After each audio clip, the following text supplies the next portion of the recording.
Friends, welcome in our own teacher channel. वर्ग 8वा इतिहास, पाठ 3 ब्रिटिश सत्तेचे परिणाम.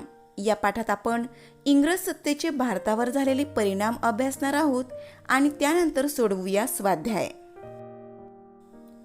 सत्ता स्पर्धा. पोर्तुगीज, डच, फ्रेंच, ब्रिटिश असे सर्व युरोपीय भारताची बाजारपेठ काबीज करण्याच्या सत्ता स्पर्धेत उतरलेले होते. त्यामुळे इंग्रजांना फ्रेंच, डच आणि स्थानिक सत्ताधीशांच्या विरोधाला तोंड द्यावे लागले. इंग्रज व मराठे.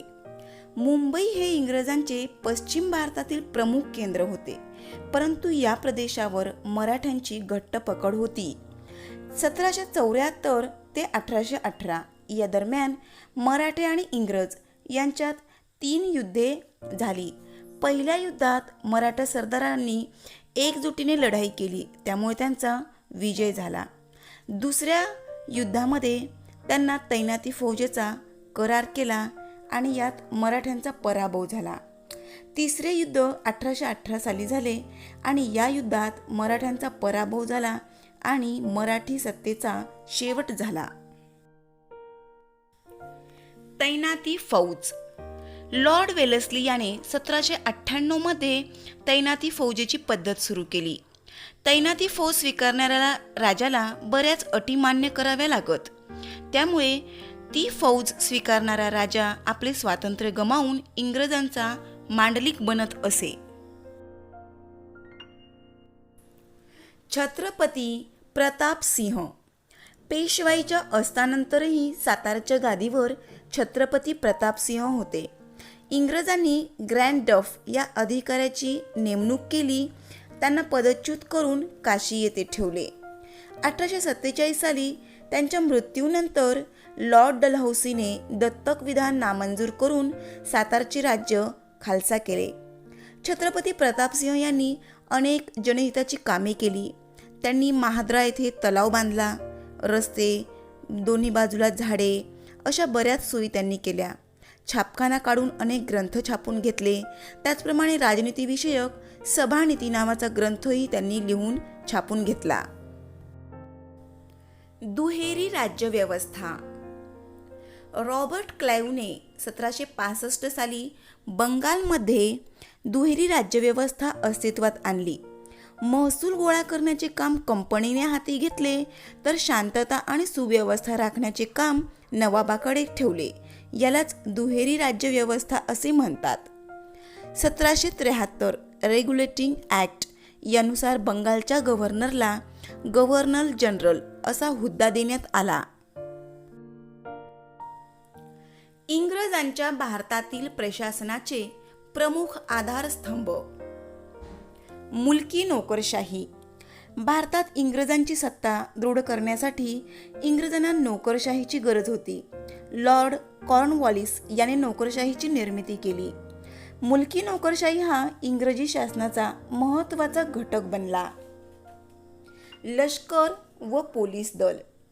देशात कायदा व सुव्यवस्था राखणे हे पोलीस दलाचे काम असे.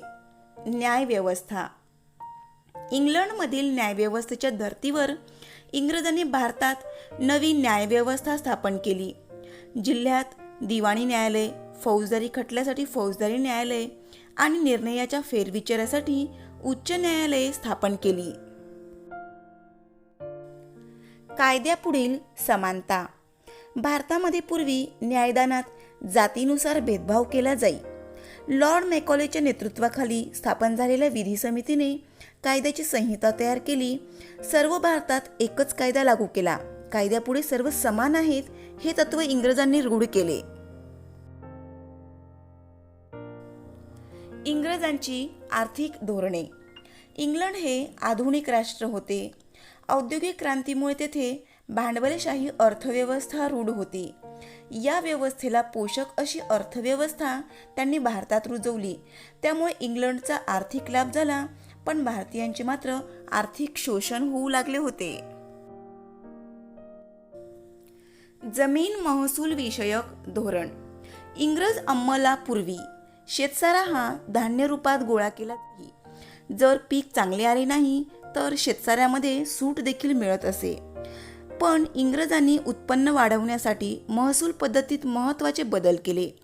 त्यांनी जमिनीची मोजणी करून जमिनीच्या क्षेत्रानुसार शेतसाऱ्याची आकारणी निश्चित केली. शेतसारा रोख रकमेत भरण्याची सक्ती केली. शेतसारा वेळेत न भरल्यास शेतकऱ्यांची जमीन जप्त केली जाई. या महसूल व्यवस्थेचे अनिष्ट परिणाम ग्रामीण जीवनावर झाले. शेतसारा भरण्यासाठी शेतकरी येईल त्या किमतीला पीक विकू लागला होता. शेतकरी कर्जबाजारी झाला. शेतीचे व्यापारीकरण. पूर्वी शेतकरी अन्नधान्य पिकवत असे, पण इंग्रज सरकार कापूस, नीळ, तंबाखू, चहा इत्यादी नगदी पिकांना उत्तेजन देऊ लागले. अन्नधान्य लागवडीपेक्षा व्यापारी पिकांवर जो भर दिला जाऊ लागला, या प्रक्रियेला शेतीचे व्यापारीकरण असे म्हणतात. वाहतूक व दळणवळण यात अनेक सुधारणा झाल्या. कोलकाता दिल्ली जोडणारा महामार्ग बांधला गेला.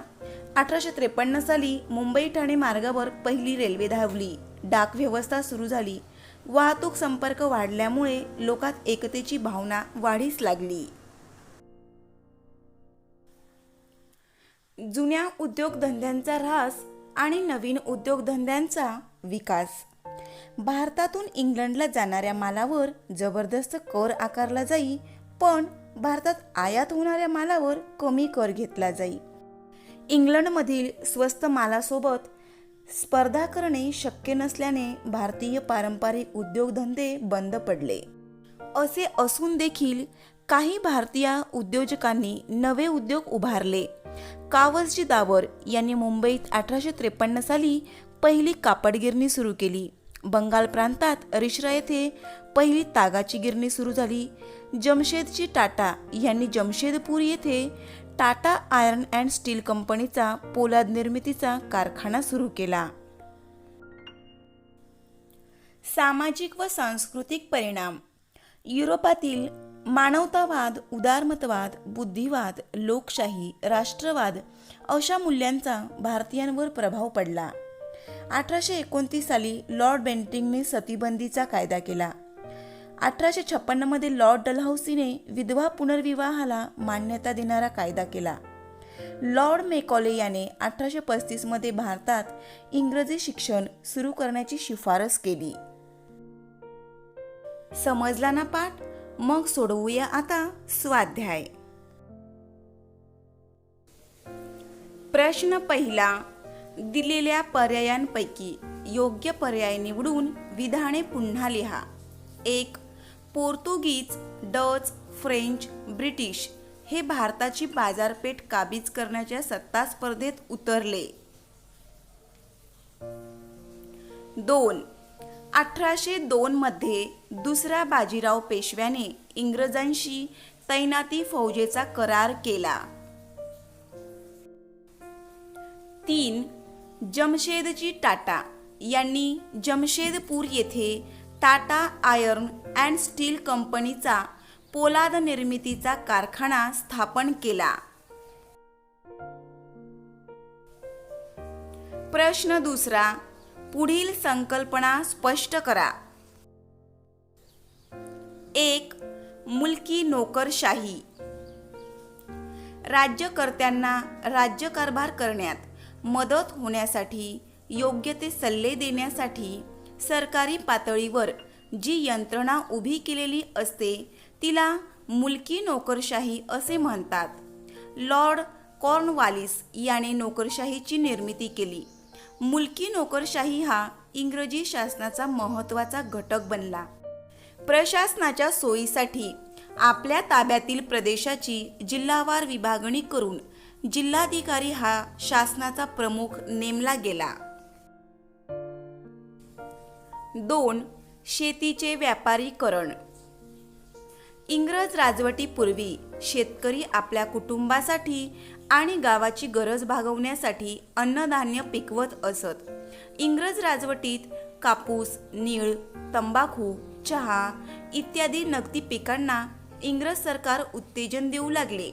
ही नगदी पिके अधिक नफा देणारी होती, त्यामुळे व्यापारी पिके घेण्यावर भर दिला जाऊ लागला. त्या प्रक्रियेला शेतीचे व्यापारीकरण असे म्हणतात. 3. इंग्रजांची आर्थिक धोरणे.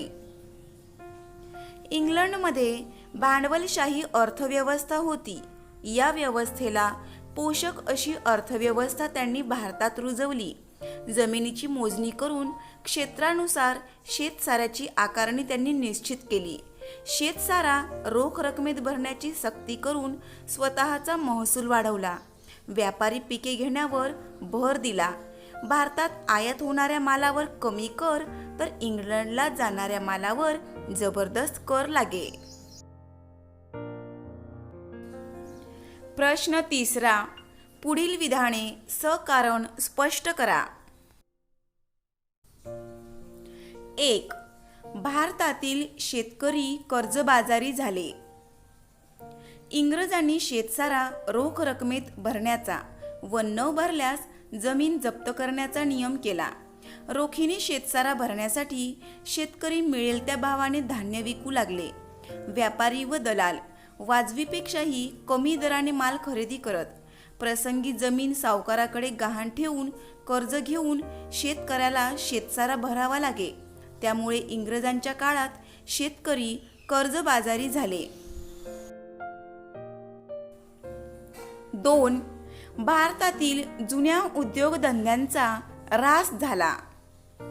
भारतातून इंग्लंडला जाणाऱ्या मालावर इंग्रज सरकार जबरदस्त कर आकारत असे. उलट इंग्लंडमधून भारतात येणाऱ्या मालावर अतिशय कमी कर आकारण्यात येई. इंग्लंडमधून येणारा माल यंत्रावर तयार झालेला असे.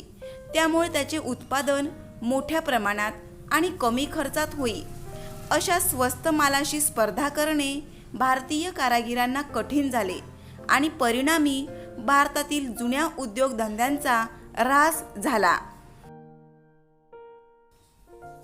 प्रश्न 4. पाठाच्या मदतीने पुढील तक्ता पूर्ण करा. व्यक्ती आणि कार्ये.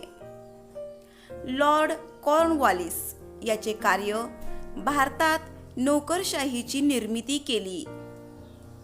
सतीबंदीचा कायदा करणारी व्यक्ती लॉर्ड बेंटिंक. लॉर्ड डलहौसी याचे कार्य दत्तक विधान नामंजूर करून संस्थाने खालसा केली. एशियाटिक सोसायटी ऑफ बंगालची स्थापना करणारी व्यक्ती विलियम जोन्स. धन्यवाद. लवकरच भेटूया पुन्हा एका नवीन पाठाच्या स्वाध्यायासह.